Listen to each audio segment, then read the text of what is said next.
இன்றே டவுன்லோட் செய்து உங்கள் ஃபேவரட் ஷோக்களை என்ஜாய் பண்ணுங்க. டே கர்ணா, நீயும் உன் கையை காட்டு. அண்ணா, நான் எதுக்குண்ணே? டேய் போடா, அதான் அண்ணன் சொல்றாருல, போ.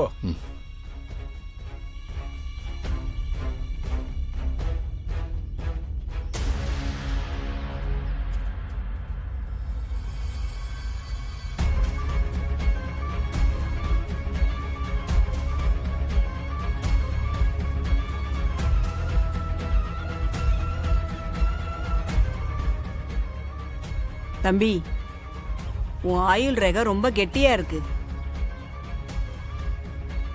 அது உன் உசுரை மட்டும் இல்ல, உன்னை சுத்தி இருக்கிற எல்லா உசுரையும் காப்பாத்தும்.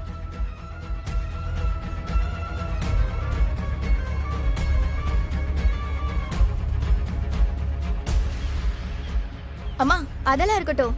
நீங்க அவர் கைய பார்த்துட்டு கல்யாண வாழ்க்கை எப்படி இருக்கும்னு சொல்லுங்க.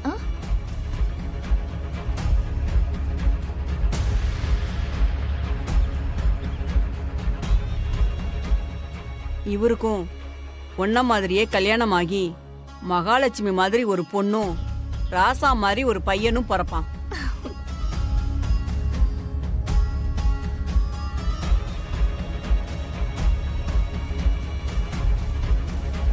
டேய் கர்ணா, ஆத்தா வாக்கு எப்படி இருக்குன்னு பாத்தியா?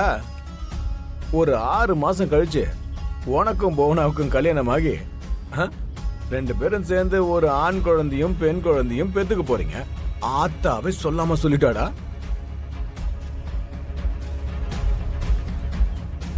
நான் அன்னைக்கே சொன்னலடா, இவங்க 2 பேருக்கும் நான் கல்யாணத்தை நடத்தி காட்டுவேன்னு.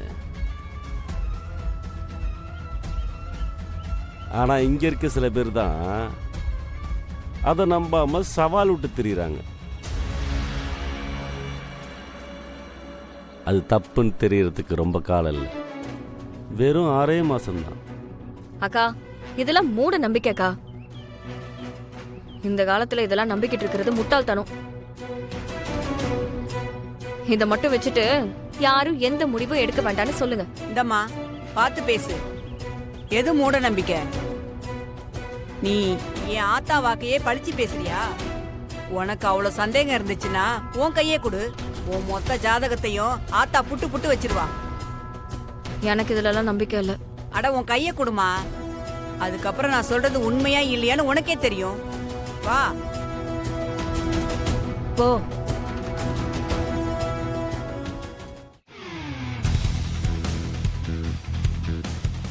தள்ளு. ஏய், உன்ன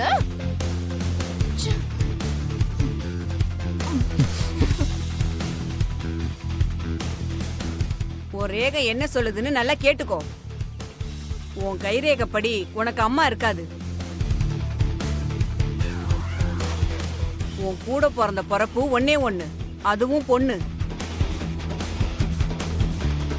நீ எப்பவுமே உன் சொந்த கால்ல நிக்கணும்னு ஆசைப்படுவ.